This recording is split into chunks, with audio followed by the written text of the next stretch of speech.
Hey everyone, बहुत स्वागत है आपका मेरे नई यूट्यूब वीडियो में। आज मैं आप लोगों को इस वीडियो में बताने वाला हूँ IS 456 2000 के वो कुछ अमेजिंग पॉइंट्स जो आपको पता होने चाहिए। IS 456 जो कोड है 456 2000, ये सिविल इंजीनियरिंग का one of the most important code है। अगर आपको इस चीज़ का नॉलेज नहीं है तो आप प्लीज़ इस चीज़ के बारे में पढ़ें, या खुद से पढ़ें, या मेरे इस पॉइंट्स को एक बार आप देख लें तो आपको बहुत सारा आइडिया हो जाएगा कि इस कोड में क्या है। इसमें पूरा का पूरा आपका RCC है, RCC डिज़ाइन, ठीक है। तो जो भी लिमिटेशंस है, जो भी चीज़ें दी हुई है, मैं चाहूँगा कि आप लोगों के साथ वो शेयर करूँ। तो ऐसे कुछ पॉइंट्स है, काफ़ी इंपॉर्टेंट पॉइंट्स हैं, तो मैं आप लोगों के साथ वो बताने वाला हूँ। तो प्लीज़ इस वीडियो को एंड तक देखें और मेरे इस छोटे से YouTube चैनल को प्लीज़ सब्सक्राइब कर दें। और इस वीडियो को अगर अच्छी लगे तो प्लीज़ आप किसी अपने फ्रेंड के साथ या फिर अपने जूनियर कलीग के साथ आप शेयर कर सकते हैं। सबसे पहले हम लोग शुरू करते हैं IS 456। उसमें सबसे पहला पॉइंट है slump of self compacted concrete. ऐसा कॉन्क्रीट जिसका कॉम्पैक्शन सेल्फ हो, खुद से हो जाए, उसका स्लम्प क्या होता है, ठीक है। तो उसका होता है 600 mm मिनिमम 600 mm। जो अपना पाइल होता है, जो कोलैप्स कॉन्क्रीट होता है, उसका स्लम्प होता है 150 से 180 या फिर 150 से 200 mm। लेकिन अपना जो सेल्फ कॉम्पैक्टेड कॉन्क्रीट है, इसका जो स्लम्प होना चाहिए मिनिमम वो होना चाहिए 600 mm, ठीक है। सेल्फ कॉम्पैक्टेड कॉन्क्रीट, इसमें ऐसा क्या डालते हैं जो इतना ज़्यादा स्लम्प, वो बहता है। ये कॉन्क्रीट होता है सेल्फ कॉम्पैक्टेड कॉन्क्रीट, ये हेविली रेनफोर्स्ड, बहुत ज़्यादा रेनफोर्समेंट होगा, वहाँ पे हम लोग यूज़ करते हैं जहाँ कि हम लोग का वाइब्रेटर नीडल ना जा पाए, तो खुद से कॉम्पैक्शन हो जाए। इसमें क्या होता है कि पॉइंट 125 mm से जो छोटा फाइंस होता है, उसका जो क्वांटिटी होता है वो 400 kg पर m³ से लेके 600 kg पर m³, मतलब 1 m³ में 2400 किलो वेट अगर है, तो उसमें से आपका जो फाइंस होगा पॉइंट 125 mm से जो छोटा होगा, वो 400 से लेके 600 kg पर m³ इसमें ऐड किया जाता है। सैंड होता है वो मोर देन 38% आपका सैंड यूज़ होता है, ठीक है, जिससे कि आपका वर्केबिलिटी बढ़ता है, मतलब वो जो कंक्रीट होता है उसकी वर्केबिलिटी बढ़ जाती है। एड मिक्सचर जो ऐड करते हैं, इससे भी वर्केबिलिटी बढ़ती है, जिससे वो फ्लो करेगा। वो होता है 25 से 50% बाय मास ऑफ सीमेंट का जो मास है, मान के चलिए 100 किलो है, तो आपका 25 से 50 किलो एडमिक्सचर डालते हैं उसमें। एडमिक्सचर आपके स्ट्रेंथ गेन के लिए भी होता है और आपका वर्केबिलिटी भी बढ़ाता है, ठीक है। वाटर सीमेंट रेशियो को कम करता है, पानी ज़्यादा ऐड करने की ज़रूरत नहीं है। Minimum grade of concrete in RCC is M20, ठीक है। pH value of concrete and curing, जो हम लोग कॉन्क्रीट होता है उसका जो pH होना चाहिए, या फिर जो हम लोग क्यूरिंग करते हैं किसी पानी से कोई भी स्ट्रक्चर का, किसी चीज़ का, तो वो 6 से ज़्यादा होना चाहिए। वो बेसिक के मतलब आपका 7 में न्यूट्रल होता है। 7 से जैसे नीचे आते जाएंगे, 5 4 3 2 1, तो आपका ये एसिडिक होता जाएगा, और जैसे ही 7 से ऊपर जाएंगे तो वो बेसिक होता जाएगा। तो अपना कंक्रीट रिएक्ट ना करे किसी एसिडिक वाटर से, इसीलिए हम लोग इसको बेसिक मोर देन 6 से ज़्यादा होना चाहिए। Permissible limit of solids in water, जो सॉलिड्स होते हैं, जो पार्टिकल्स होते हैं वाटर में, उसकी लिमिट्स क्या क्या, कुछ लिमिट होगी, तो उसकी लिमिट्स क्या क्या, ये आपके एग्ज़ाम में भी पूछता है। बहुत ही इंपॉर्टेंट क्वेश्चन है ये, इंटरव्यू में पूछ सकता है। ऑर्गेनिक जो सॉलिड्स होंगे वो 200 मिलीग्राम पर लीटर होने चाहिए।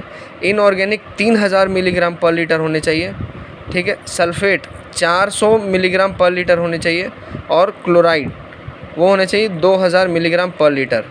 इससे ज़्यादा नहीं चलेगा। इससे ज़्यादा जहाँ हुआ, आपका वो water is not fit for concrete and curing also. Tolerance in dimension of cross section of column and beam, आपका कोई कॉलम और बीम है, मान के चलिए आपका कॉलम है 300 बाई 300 का, ठीक है। तो उसका जो डायमेंशन होगा, मान के चलिए ये डायमेंशन जो होगा वो कितना ज़्यादा हो सकता है, वो 12 mm ज़्यादा हो सकता है, मतलब वो 312 भी हो सकता है, ठीक है, कोई प्रॉब्लम नहीं है। और -6 mm छोटा हो सकता है, 6 mm कम हो सकता है, मतलब 294 भी हो सकता है। वैसे कि अपने को पता है जो कवर का टॉलरेंस होता है वो +10 mm होता है, ठीक है। तो कवर के टॉलरेंस से भी काफ़ी तरह मैच करता है ये। डेविएशन ऑफ फुटिंग, मान के चलिए आपका कोई फुटिंग है, 4 पॉइंट दे दिया आपका ऐसे, ठीक है। ये कितना डेविएट हो सकता है, कोई राफ्ट फाउंडेशन का लेआउट मिला आपको, वो कितना डेविएट हो सकता है अपने पॉइंट से, वो हो सकता है आपका डेविएशन ऑफ फुटिंग, सॉरी ये डायमेंशन के बारे में बता रहा है, डेविएशन का अलग है, deviation from position 0.2 times width, 0.2 times width but not more than 50 mm। जो उसकी विड्थ होगी, जैसे आपका कोई फुटिंग है 4 पॉइंट दिया हुआ है, उसका कोई विड्थ होगा जैसे 10 मीटर, तो 10 मीटर इंटू 0.02 कर देंगे तो जितना mm आएगा ना उतना इस पॉइंट से आप इधर खिसका सकते हैं अपने स्ट्रक्चर को, और लेकिन वो 50 mm मैक्सिमम पॉइंट है, उससे ज़्यादा हम लोग नहीं कर सकते हैं। अब देखिए tolerance in dimension of cross section of column, ये बता दिया।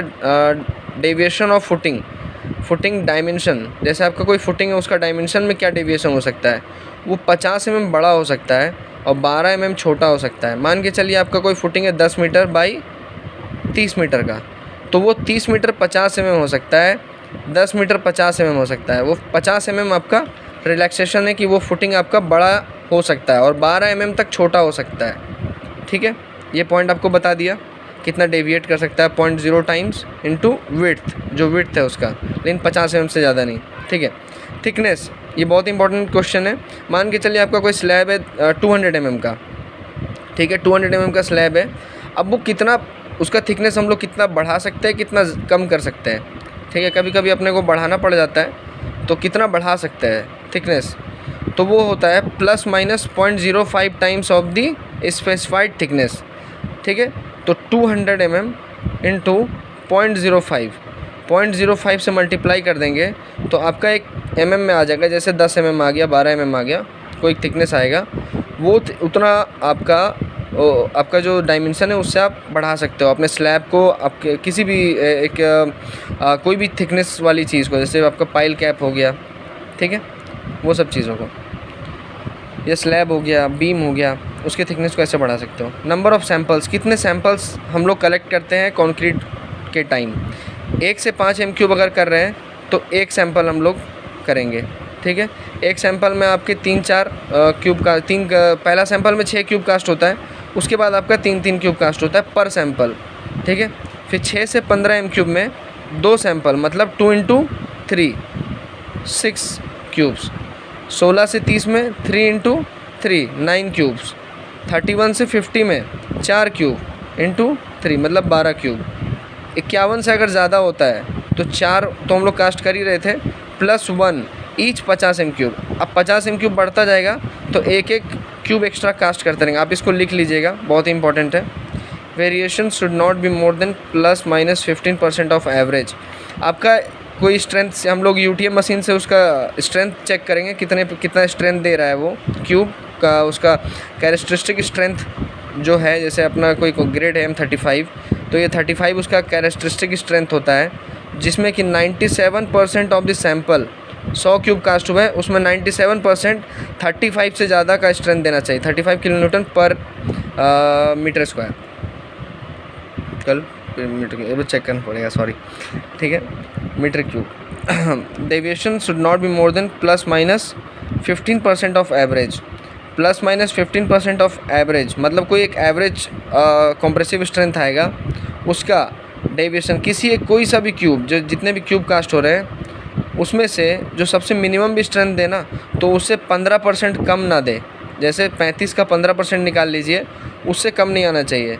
इसका 15% कितना होगा, 3.5 और 1.75 दोनों का ऐड कर दीजिए, अराउंड 5, तो वो 30 से कम नहीं आना चाहिए किसी में। ठीक है, क्लियर। अब आते हैं नेक्स्ट पॉइंट पे, डेवलपमेंट लेंथ। डेवलपमेंट लेंथ निकालने का फॉर्मूला देख लीजिए, LD = 5 सिग्मा S अपॉन 4 टॉ BD।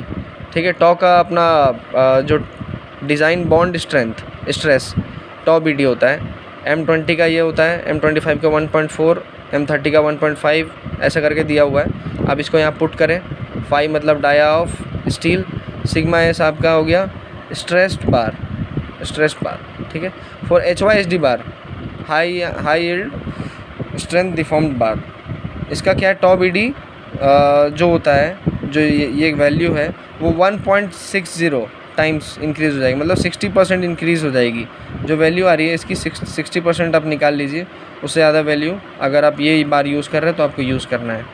ठीक है, कंप्रेशन में 25% इंक्रीमेंट होता है अपना टॉ BD का। ठीक है, 1.25 टाइम्स ऑफ ये, अगर कंप्रेशन में हम लोग निकाल रहे हैं, अगर वो बार कंप्रेशन में है, ठीक है, तब मतलब अपना अब आते हैं 11th पॉइंट पे, tolerance in cover plus 10 mm और 0 में कुछ भी नहीं। 10 mm आपका कोई भी कवर ज़्यादा हो सकता है, 45 का कवर है तो 55 हो सकता है, no issue. Tolerance in placing of reinforcement, अगर आप रेनफोर्समेंट डाल रहे हैं 200 की स्पेसिंग में है, ठीक है, तब कितना टॉलरेंस है, अगर effective depth greater than 200 mm है, 200 mm से ज़्यादा का इफेक्टिव डेप्थ है तो प्लस माइनस 15 mm, 200 mm से कम है या 200 mm है तो प्लस माइनस 10 mm इधर उधर आप खिसका सकते हैं, ठीक है। Minimum size of die of tremie pipe 200 mm दिया हुआ इसमें, लेकिन 150 ऐसे होता है। Dead load of PCC and RCC 24 kN पर m3, ठीक है, डेड लोड होता है ये पीसीसी का, और आरसीसी का होता है 25 kN पर m3, क्योंकि इसमें स्टील ऐड हो जाता है, और स्टील का होता है 7850 kg पर m3। ये हो गया उसका, ठीक है। Anchorage value of standard U type hook should be equal to 16 times of the dia of the bar. कोई हुक होता है उसका जो एंकरेज होगा, यू होगा जो हुक का, वो 16 times of the dia of bar होना चाहिए, ठीक है। अब जो स्टीरअप्स होता है, स्टीरअप्स हम लोग यूज़ करते हैं साफ्ट वगैरह में, जैसे अपना साफ्ट कास्ट करते हैं जो गोल गोल पूरा साफ्ट होता है, या पाइल करते हैं, तो उसमें जो हुक होगा ना वो 135 डिग्री का एंगल होना चाहिए, वो ऐसे बेंड होना चाहिए 135 डिग्री में, ताकि वो स्लिप को रेसिस्ट कर सके। लैप लेंथ स्टैगर्ड होना चाहिए। लैप लेंथ का क्राइटेरिया क्या है, 1.3 into minimum dia of the bar, minimum dia of the bar centre to centre, ठीक है। सॉरी लाइट चली गई। चलिए मैं आपको ऐसे ही बता देता हूँ, अगर आप इस वीडियो को लास्ट तक देख रहे हैं तो मैं चाहता हूँ ऐसे ही आपको बता दूँ। स्पेसिंग ऑफ बार, ठीक है, स्पेसिंग ऑफ बार क्या होना चाहिए, मिनिमम डाया ऑफ बार